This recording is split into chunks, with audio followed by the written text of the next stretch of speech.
everybody. I hope everybody is calm and collected. A lot of people talk about the missile wars between Israel and Iran, and this has been going on for years. And a lot of people have been asking, what do you think? What do you think of this World War III? What do you think of Ayatollah, the regimes, the media, talk about Iran like kind of dehumanizing the same way they humanize Palestinian. It used to be Hamas. This is now the nuclear whatever, and Israel has the right to defend itself before and after, and the futures and imaginary enemies. And when Iran been working with the Israelis and the Americans and the West for years in Afghanistan and Iraq and Syria, and now they done their part, and now time to go. It's like the Shah, done his part for years, and then time to go.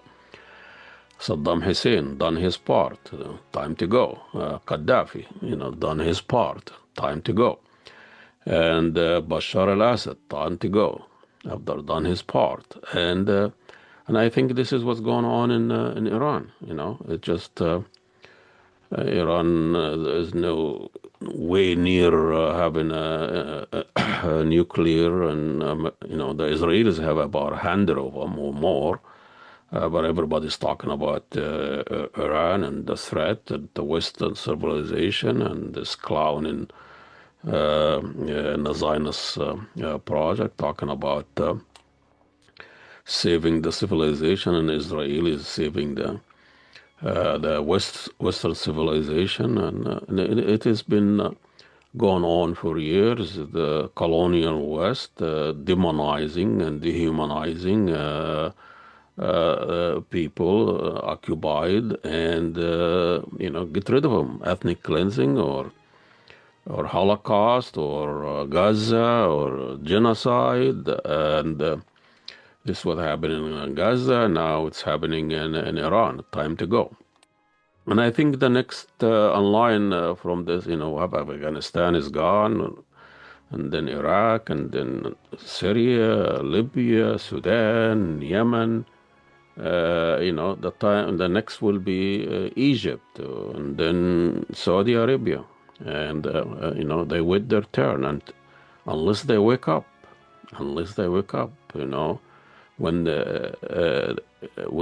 Nazism came, everybody said, not me, they just this, but it wasn't me, it wasn't just the Jew, just the gay, that's the blacks, that's the gypsy. It wasn't me until they came to me, and there wasn't anybody left to protect me. And this is what's going to happen in the Middle East. They're going to come to Egypt, and the Sisi, that he think he's the smartest Arab leader, that he's clever, he's avoiding all of this and keeping Egypt intact, and keep saying we're not Syria, we're not Gaza, we're not Palestinian, we're not Sudan, we're not this, and when they come to his turn, nobody else is going to be around. That's like what's happening. So, I think what we see here, a lot of people try to explain why the Palestinian, after 100 years of war on them and people and their culture and their land and their infrastructure and community, total, complete destruction of infrastructure and community, hospital, school, people, over 100,000 people being killed, and probably triple that injured and still underground, and they still resist. And resisting, if you're talking about how you explain that, because liberals tend to try to explain this. What is this? Thomas Friedman said, crazy Hamas, crazy Hezbollah, crazy this, and crazy. He has a piece about the crazy Ayatollahs, when the Jew are crazy too, and he's just making it personal. This guy is just a mental masturbation. It's keep coming up with these big ideas. And the big idea now is people are crazy in the area, and this is just about being crazy and this rationalize way of looking at history and simplify it for the American people. And I can't believe this guy has the space in the New York Times for years. He's just oversimplifying things and coming up with these big ideas. The earth is wherever around is flat and Lexus olive tree. This is all debunked, and he keeps on coming with this oversimplifications ideas, and people still listening to him. But anyway, this is not about being crazy Palestinians. This is about resisting occupation. And the Western occupation come and dehumanize you and ethnic cleansing you or make you size and kick you out. And the terrorist groups, Zionist groups, came from Europe, did the same thing in Palestine way before 48, and over 500 destroyed over 500 villages, about millions of people, almost a million people were cleansed and moved. Most of the people in Gaza, they were refugee from 48, and demonizing them by terrorists. Those are terrorists. This is our threat to civilizations and Western civilization.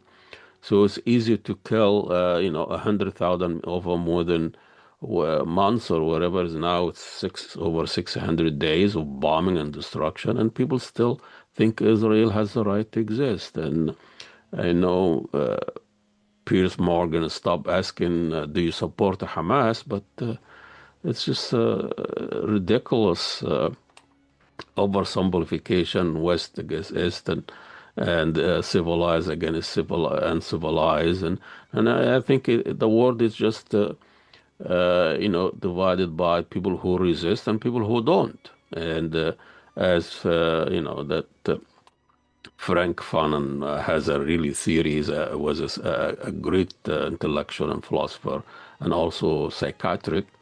And he was talking about why the Algerian are resisting the French, and he actually fought with the Algerians movement. And what he was saying is that as long as the occupier tried to dehumanize the occupied, and the only way left for the occupied is to express they are human, is to resist, and that's the only option left for them. So resistance is a way of proving you are still human. So the Israelis' only option is dehumanize the Palestinians. But as you can see, until today, the Palestinians are still resisting. It's not being crazy like the Thomas Friedman says, and try to convince people this is just the personality things, and Nazism was just the Germans were in a bad attitude, were crazy, or they were just the idea of fascist idea in Europe that try to cleanse society from the useless, and as they say, the useless eater, and blacks, or in Africa or South Africa or here in America, Native American, just cleanse them out. We need to have productive society. We only need the people who are desirable people. It's a fascist idea before even Nazism, before the Holocaust. Belgium killed about 20 million Africans in Uganda. And it was, ethnic cleansing. Americans, and they killed millions of blacks and natives, but everybody's focusing on what the Nazi did, way before the Nazi, the ethnic cleansing, transfer, genocide. This is all fascist Western colonial ideas, uh, you know, uh, been going on for years. So this is not a crazy Palestinians just going against the powerful democratic Israel. This is a Zionist project, a colonial Western settler project, demonizing the Palestinian for 100 years, and the Palestinians are resisting to prove, to resisting to say they are human. And until today, even with all the destruction, you can see somebody on a wheelchair lost his feet, and he's still throwing rocks, and woman lost all her family, and she's still resisting and not going anywhere. And so for all these Arab Zionists that they still think they are smart and they're going to survive this, their turn is going to come, as Iran, as Iraq, as Libya, Syria. So, I think that's the whole thing of I resist, therefore I am. And what it really, when you look about the Palestinians now narrative, it's breaking through everywhere, everywhere, every park, every city, every streets, company, everywhere you go, the Free Palestine, the Palestinian flags is waving, and for all of this, and I think the Palestinians that we always thought of them as the occupied. I grew up with this narrative, the occupied territory, the occupied Palestine, and I think the only place and only country in the Arab world that are free are the Palestinian, and the Arabs, they're not waiting. Palestinians are not waiting for the Arabs to liberate them. And I think the Palestinians, they're going to liberate the Arabs, liberate the war that if everybody, the Germans have been liberated from this narrative guilt of Nazism. And the Americans start talking about why should we go to war to save Israel? This guy he started the war, he should wipe up his shit himself. Why the Americans should involved in this? And people start asking questions.